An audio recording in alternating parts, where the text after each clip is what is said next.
ekyanjawula ne Bobi era apology gye namugamba alimala gikola publicly yava ku mukyala wange ng'anobye. Mukyala wa Bobi yanoba n'addukira ewange waka. Bobi n'amunoonya nga tamanyi gy'ali.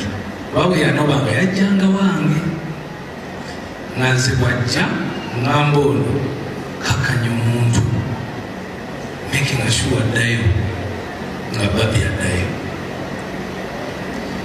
Zuena yali si munobinobi mufumbi mulonje naye olunaku lwe yanoba gambula naye nange namanya nti ninakubira ani Babi. Nange nakwata essimu nga nkubira ani Babi namuganyamba omukazi akoze eki agenze ngamba kale ngenda kwogera naye ngenda kudde kati ndoza Bobi bwadde awaka Babi amugambako nti wange eriwo ekiwatule gyawunye Zuena akoze eki agenze. Kati nze nsuubira simu ya Babi kunkubira kuna nti njogedde ne Bobi. Bobi yankubira essimu nendowooza nti babikozeeko nendisivinga essimu wendisivinga era gwe mwana kyali gwe gwani akubira mukazi wange essimu ye yakutumye okwenda ye yakutumye okwenda nga Bobi Wine bwagamba mwana mulenzi Bebe Cool ku simu.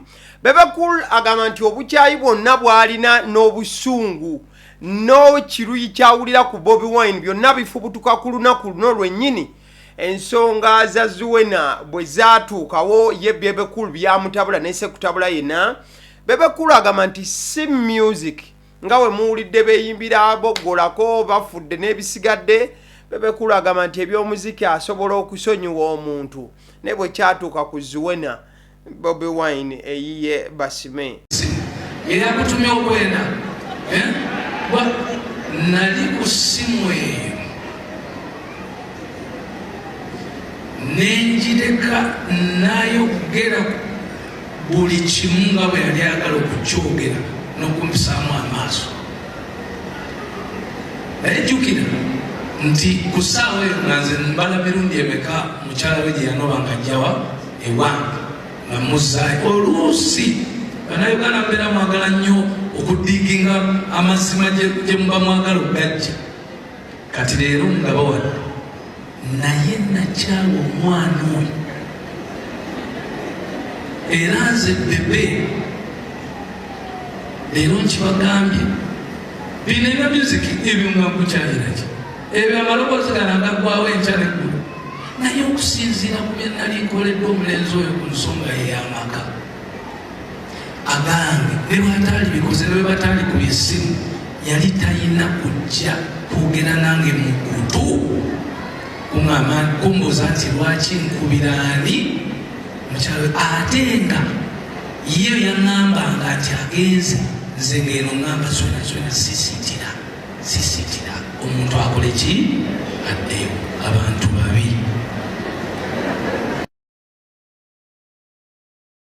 Cool ne gye buli eno yeekokkola Bobi Wine naddala ku nsonga z'amaka ge wabula nsimanyi oba producer wange anaabaddizaako ko katono kapiisi kana akavuddeko. Bebe Cool we yabadde atabuse Zuena addira omukono gwe n'agukwata ku Bebe Cool ku kisambi. Zuena n'asiisiitira Bebe Cool ng'amugamba nti kakkana ne body language osobola okuba nti ogiraba.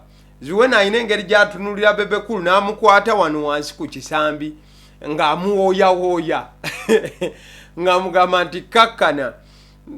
Just that gesture oba nti weetegereza kitegeeza nti ebiseera bingi nnyo Bebe Cool wayinza okuba nga ayagala okulya obuwuka n'okutabuka naye nga Zuena yaddiriza kozi wano babadde mu bantu Bebe Cool ng'ebigambo atandise okuba nga lulimi atadde ku shapena lubwatuka.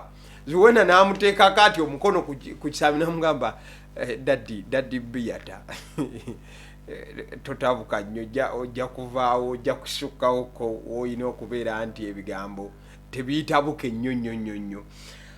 Kale away from that nga tukyali awo wennyini waliwo abantu abataala balutalo luno ngeri gye lwatambulamu ebiseera Bebe Cool wayawukanira ne Zuena, reaction ya Bobi Wine ebiseera ebyo yali ki? Omanyi ababiri bano beekubanga muziki gwokka era nga tewali kuzannya music gwe baakozesanga okuba nti ayogera. Bebe Cool okumanya obulumi bwamuluma nnyo olw'omukyala we okubeera nti yali agenze. That is Zuena for you. Bebe Cool kye yakola yakwata olupapula ne pen naka ku wansi n'awandiika oluyimba olwali lumanyiddwa nga agenze. Bwe muba mujjukira bulungi nnyo.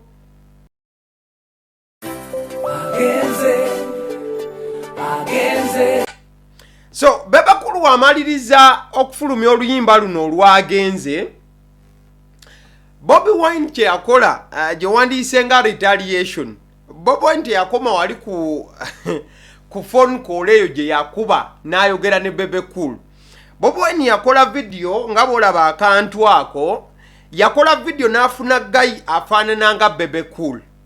Bobi Wine yafuna guy afaanana nga Bebe Cool. Ebiseera ebyo Bebe Cool yali asiba amalasta nga mangi oba dread nga ziyitaayitamu, era nga Bebe Cool atera okubaako akantu kateeka ku mutwe oba buyita bu headgear, kati dread ezo ne zibeera munda naye nga ziyitamu ebweru muno zikola ki, ziyikayika ku mubiri zino kuno bwe ziti. So Bobi Wine kye yakola yafulumya oluyimba n'ateekamu gaye yali afaanana Bebe Cool. Era oluyimba olwo Bobi Wine we yali alutandika mu introduction yalwo, in fact oluyimba baluyita weesorting. Bobi Wine we yali atandika oluyimba olwo mu introduction yalwo, yagamba nti take me for example ng'agamba Bebe Cool. Era Bobi Wine yali alaga nti ye ewuwe biteredde era akwata bulungi mukyala we Babi mu luyimba olwo. Era mu luyimba lwe lumu Bebe Cool, Bobi Wine yalaga nti muwala we that is Shalom right now, anti yali amukwata bulungi nnyo, yali akwata bulungi mukyala we ng'engeri gye yandyagadde muwala we bw'alikula bwe balina okuba nti nno bamuyisa. That was Bobi Wine. Era oluyimba olwo Bobi Wine ye yali ku saidi ya kikuba kizawe, ate nga bwakolokota musajja wa Katonda n'okumugamba nti ndabiraako ng'ekyokulabirako. In fact oluyimba olwo okulaga nti lwali directed ewa Bebe Cool, era Bobi Wine yasuulamu kali akagenze nga replying oluyimba Bebe Cool lwe yali yafulumiza olumanyiddwa nga agenze. So that was the song. Bobi Wine lwe yakuba baali baluyita weesorting, ng'agamba muyimbi munne Bebe Cool nti weesorting. So nga ate Bebe Cool essaawa zino yatugambye nti amazima yali lwedde okwesortinga, nakubira musajja munne Bobi Wine, nakubira mukyala wa Bobi Wine abamuyambeko. Ate era mu bigambo bya Bebe Cool, if you read between the lines, yagamba nti Babi yanobanga emirundi egiwera nga ave wa Bobi Wine ng'agende wa Bebe Cool. Wabula Bebe Cool agamba nti ye mukyala we Zuena yali tanoba nnyo, gwe gwali gusoosa okubanga anoba naye nti kyamubuukako. So Bobi Wine agamba, Bebe Cool agamba nti right paka nakati ekiruyi kyayina ku Bobi Wine kifubutukaawo, kuba nti akasajja kamuweereza ebigambo bingi ye nga bwakayita, kuba ebiseera ebisinga Bebe Cool waba addressinga Bobi Wine tamuwa the respect that gyalina okuba nti aweebwa, kwagamba omulenzi oyo namukolera bingi naye nga womuwulidde awo. Kale nga tusenvula okuvaawo, omukulu amanyiddwa nga Bebe Cool ayongera okuba nga attaanya ku nsonga ya mukyala we. Agamba nti ennaku zino lwaki Bebe Cool buli waaba atambula ne Zuena, era ensonga lwaki amwogerako nnyo ne bw'aba teyazze naye, nti Bebe Cool aba agobagayayo olw'ensonga alina engeri gy'alina omubiri ogunyirira n'okushanana. Kati yagamba nti obuwala buyinza okumwegwanyiza ye Bebe Cool, kati kyalina okukola kuba mukyala Zuena Kirema. Buli kiseera ne njogera ekigambo mukyala wange, abalala kye bayitanga nti atukuba omukyala, nali nteekawo embeera naye mubeeza confident nti abalala bamanye nti ye mukyala wange. Oba kitegedde nti kati ne bwe mba nnyimba n'omuwala, kubanze vidiyo zange zibeeramu baaka beereere, ayina okumanya, oba kitegedde nti ono bba waani wa Zuena. Otherwise ekyo ekintu tekibangako kyangu era kyekisinza okuleetera abayimbi obuzibu. Naye si bayimbi bokka, ne babbaabamwe abatali mu music alina office secretary muwala muto mulungi, gw'okibala otya? So nze ngezezzaako nnyo okulaba nti ebintu ebisinga ebiseera ebisinga mbeera naye awo. Waliwo n'ebyo bitaama, waliwo ebiseera bwe ndabikira ddala nga olulenzi lulungi nnyo. Bwe ndaba nga ndabika bulungi ebiseera ebyo nga muga omwezi guno tutambula fembi. Nange bwe ndaba nga wanisa akabina biki kagize ogendako wa? Kati obalansingira awo mpola, naye olina okubalansinga kyekikulu. Bw'ogezaako kukola ebibi eyo side, anti omanye ekiddako. Kale ekiddako kyemmanyi naawe gwe bagamba okimanyi, ekiddako kyemugamba temukimanyi. So that is Bebe Cool for you, ng'ayongera okunnyonnyola n'okutaanya ensonga lwaki atambula nnyo ne muninkiniwe oba mukyala we amanyiddwa nga Zuena mu bufu obwo. So mbadde buteereddekoko ku bifaananyi by'ababiri, that is ebifaananyi bya Bobi Wine n'omukyala, at the same time Bebe Cool n'omukyala. Kigamba nti bano baali bakwataganira ddala nga Zuena akwatagana bulungi nnyo ne Babi. In fact n'abaana bennyini mujja kujjukirako emabegaawo Sharom yaweerezanga nnyo, Solomon Kampala yaweerezanga nnyo mwana mulenzi amanyiddwa nga Alpha Thierry Sali obubaka. Ojja kujjukira nti omu muddusi, omu musambi wa mupiira. Mutabani wa Bobi Wine musajja muddusi ddala nno, mwana mulenzi oyo Solomon Kampala. Ate mutabani wa Bebe Cool amanyiddwa nga Alpha Thierry Sali musajja musambi wa mupiira, n'agamu ku mannya agamubulwamu ly'erinnya lya Thierry okuva wa mwana mulenzi amanyiddwa nga Henry Thierry, wali kwase ne yagukuba n'agunyikiza. Mwana mulenzi oyo mutabani wa Bebe Cool ojja kujjukira atambuddeko ku teams here and there. Yaliko wali mu tiimu eyo ina na academy y'amaanyi nnyo. I stand to be corrected, I've forgotten the name. Mukadde ke kamu of recent n'agendako mu express era we twogerera mwana mulenzi oyo azanyira wali tiimu eya NEC, ezimu ku tiimu ezigukyanga ate here and there mu ligi y'abanyibinywera ya Uganda. Kale awo nga tutambudde ne tuvaawo tukyali ku Bebe Cool ali Bebe ali bantani. Mwana mulenzi GNL Zamba yavuddeyo n'ayogera ku album ya Bebe Cool. Agamba nti ye yakawulirizaako sofa oluyimba nga lumu. Naye agamba byawulira ye tebyamukolera. That is GNL for you. Kati nsobola kuddawo ne mpuliriza oluyimba nti walutuumye circumference. Gomanya nyembe ziri ku album eyo gwe Ssebo Zamba ozalawa? Sizalawa. Kati waliwo oluyimba lwe nawuliriza by chance. Album yona sijagiwuliriza in its entirety, but I respect that omuntu yatutte time ye ne resources ze n'akola body of work n'agiteekawo. And right now it has become a topic everywhere. That means kyakola mulimu ensa. Naye nze first single gyasooka okufulumya n'agiyita circumference. I was like, circumference is like so basic, like as a concept. Like it's not like Katinzenga lyricist such one your respect. The lyrics might even be better, but the word of a circumference of it didn't like really touch me. They were all Baraka, but what all about fucking hell. Let me look for his album, finding out what song. That was streaming album kati streaming kati. Tani kati. Streaming, I can know. What's the title of the album?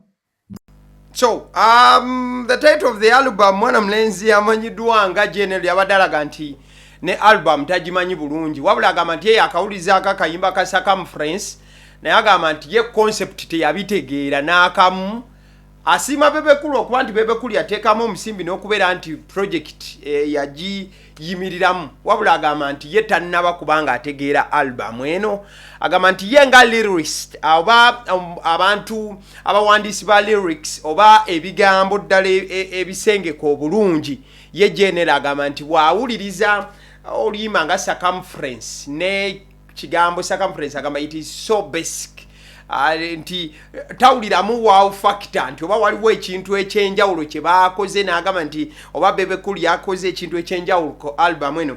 Wabula we tumaliriza album eno erabika ekyatadde bangi kyatambuza bangi akannaginagi abamu nga ba-appreciating ate abalala nga bazalawa n'okuvuluga here and there. Mwana munezi Dr. Jose Chameleon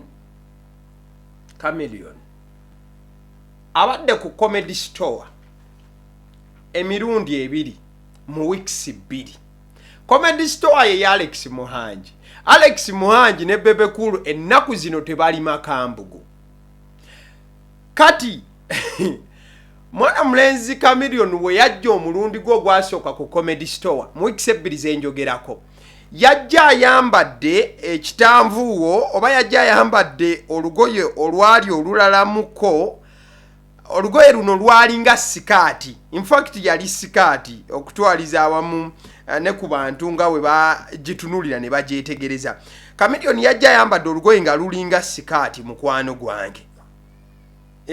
Nga ene yandibadde nga jean sikaati nga bw'olabaawo mu kifaananyi.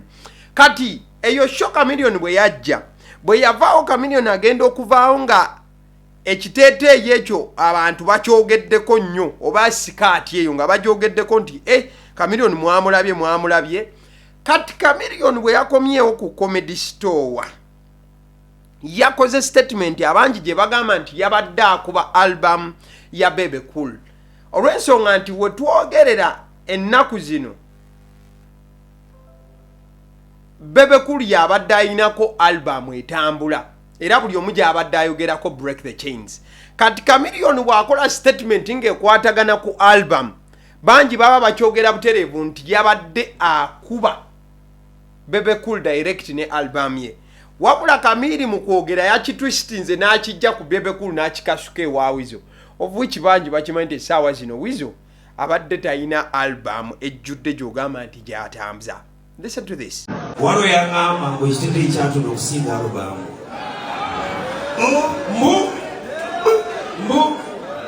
Album ya Wizo.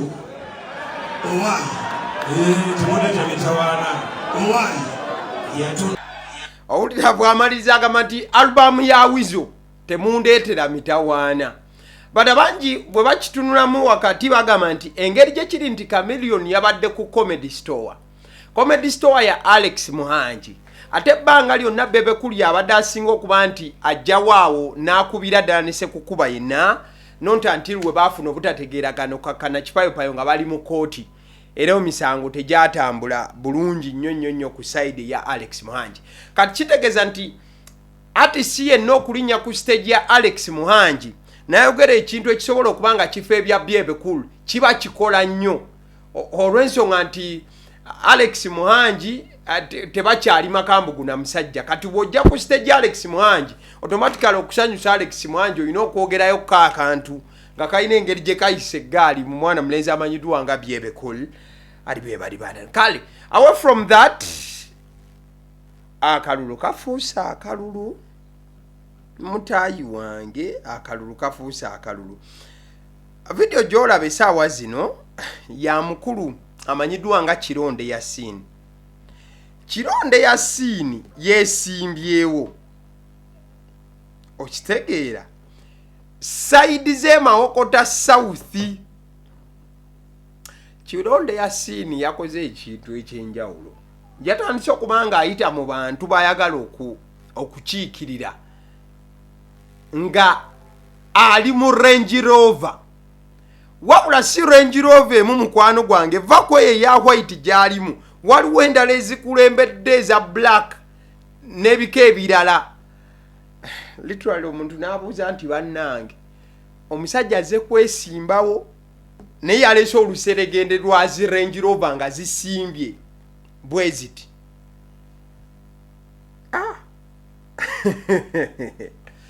Kale ekintu kyo kirabika kitabuse. Ndowooza omuntu bw'ajja nga ajjidde mu Range Rover okusaba akalulu automatically abeera alaze abantu nti bannange temuddawo kugamba mbu oba bikize sizze kulya sente zammwe nina sente zange. Omuntu waleetera oluseregende lwazi Range Rover twamanyira bbiri aba ku mikolo mikolo olabira ku mmotoka ennungi omukolo oluggwa ne bamugamba ku ssaawa emu yakaweze nti bana anti omukolo guwedde emmotoka katuzitwale tuwe balance.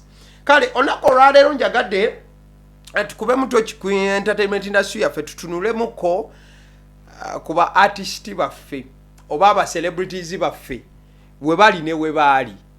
Ebifaananyi ebyenjawulo ku mutimbagano nga wobiraba, ekifaananyi ekisooka kya kacapizo oba leira kacapizo wali bwe yali afaanana ebiseera biri we baazannyira bidugu, yali bidugu balina omuzannyo gwo gwe baazannyanga n'essaawa zino bwafaanana.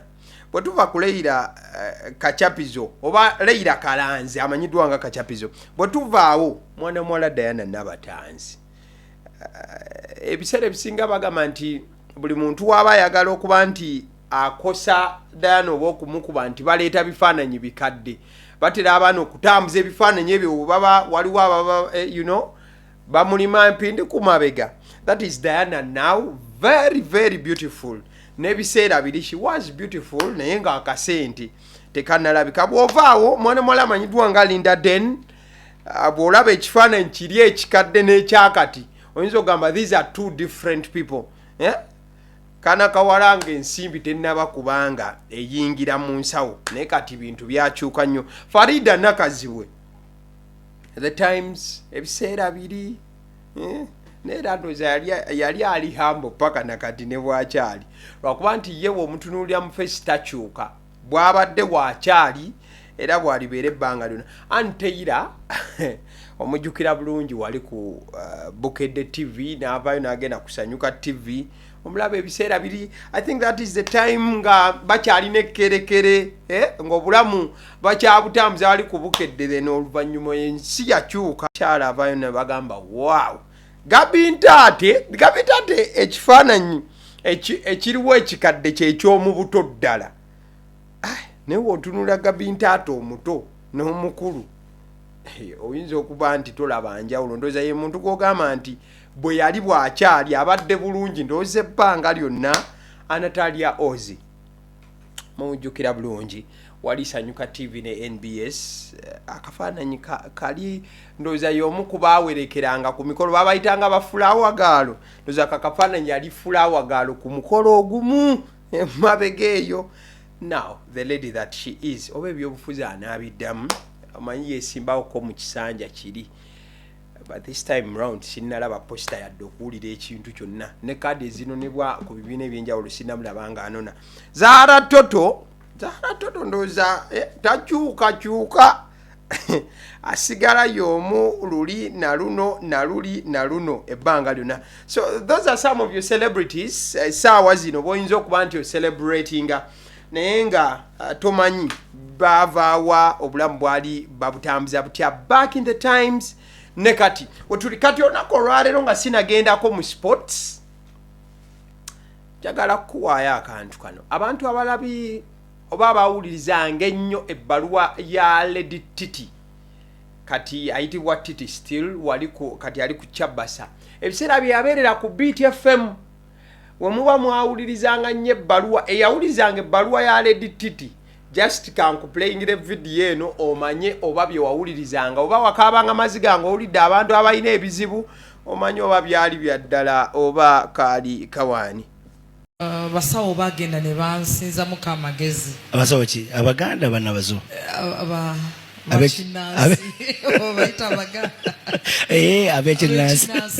Kati ndowooza they saw the opportunity of taking advantage. So kiseera kyatuuka nga bo bennyini be bawandiise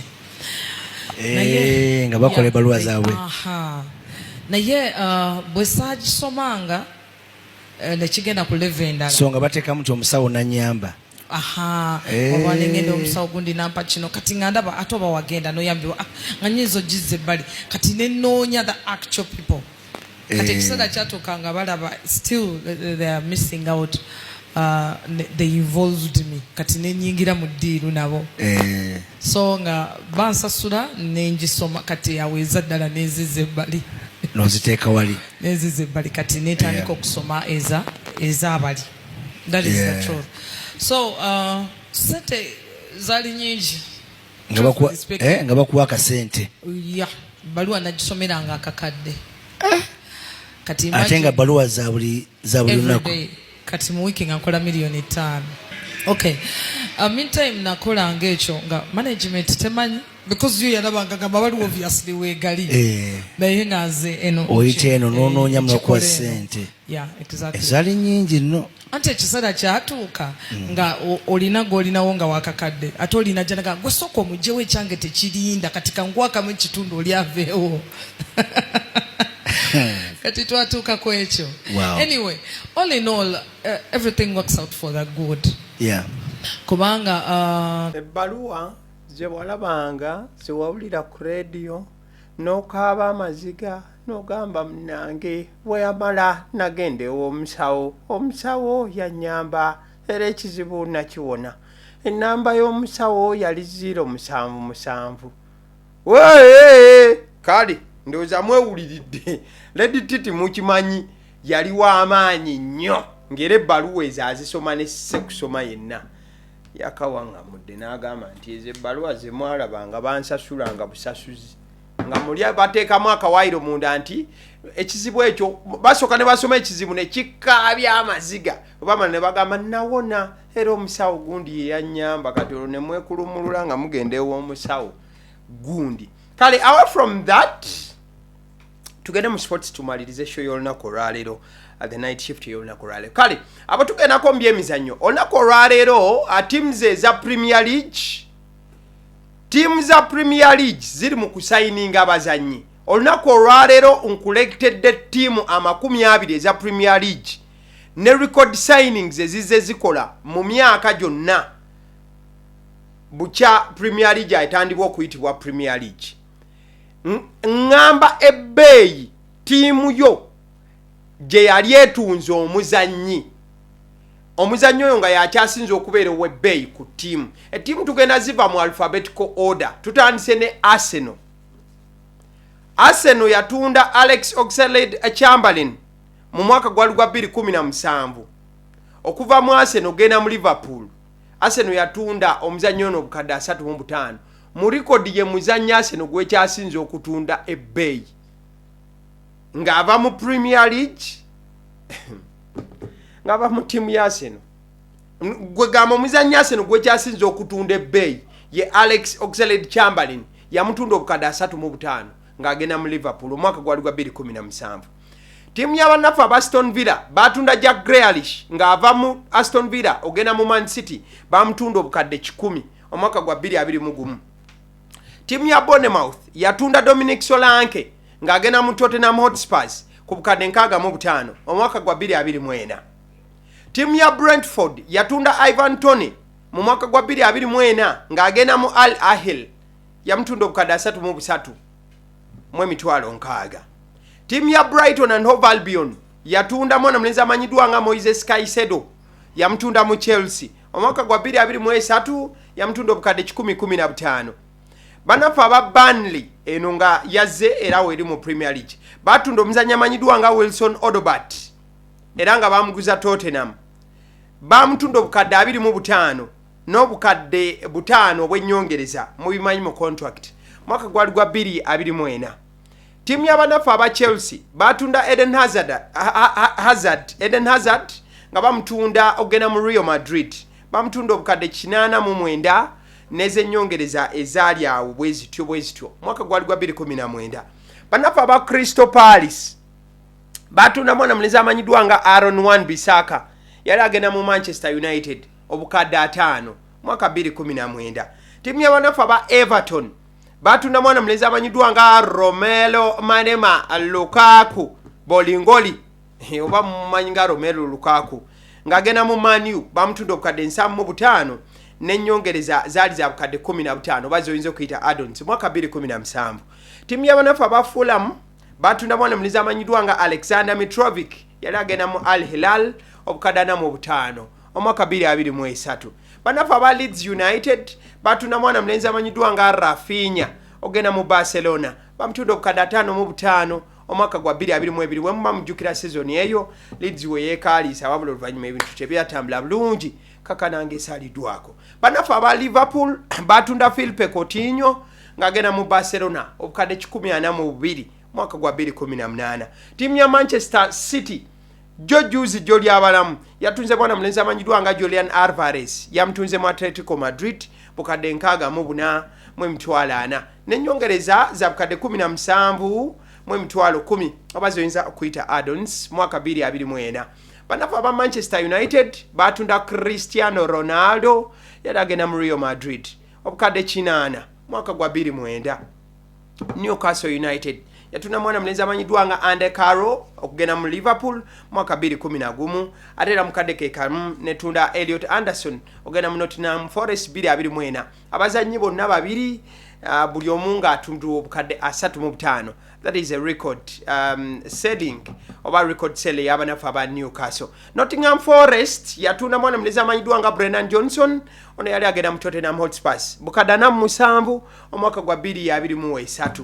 Sunderland ojja kujukira nti mwali mu Premier League wetwogerera yaze Jordan Pickford goalkeeper yamtunda mu Everton mwaka gwa 2017 bukadde 3. Banafe aba Tottenham Hotspur nabo bali batunze kuwe Bay, that is Hurricane, bamtunda mu Bayern Munich bukadde 85 mwaka gwa 2023 n'ennyongereza zaali za bukadde 8.5. West Ham United yatunda Declan Rice okugenda mu Arsenal obukadde 15 mwaka gwa 2023. Tumalirize ne timu y'abanafu aba Wolves oba joyinza okuyita Wolverhampton. Bano batunda oba batunze mwana mulenzi Matthias Cunha omwaka guno gwennyini gwe tulimu omwezi guno obukadde 62.5. Tiimu yo muzannyi kigwe kyasinze okutunda ebbeeyi. Arsenal sebo omuzannyi gwe yatunda ow'ebbeeyi wa bukadde 3.5. Arsenal ejooga atakategedde ntegeeza omuzannyi ttiimu yo gwe yali etunze ng'emutunda bbeeyi. Ebbeeyi ekyasinze Arsenal gye yatunda omuzannyi obukadde 3.5 nebeeguze ku bbeeyi tobala. Declan Rice bukadde 10 ne Class Pepe 7 n'okusoba nga yazisasula na mbitundutundu. Abasidi omusunsuzi erinnya eryange Alson Painters yujiba sizi balangi bagamba nti olina ekizimbe kipya oba kikadde oyagala kukisiiga kukiwanda bikampya bakubireko ku 0705 1936 bajja kuba nti babikolerako. Agaliwo gwe mukutu kwoli information nga bweri bwe tugireeta tetugatta mu byaffe ya doktorako. Kale mbere bulungi Mukama Dunda agiraba kuma tunakwatagana olundi. Thank you so much. Mwebale nnyonyi ddala. Mukama agirenga abakuuma.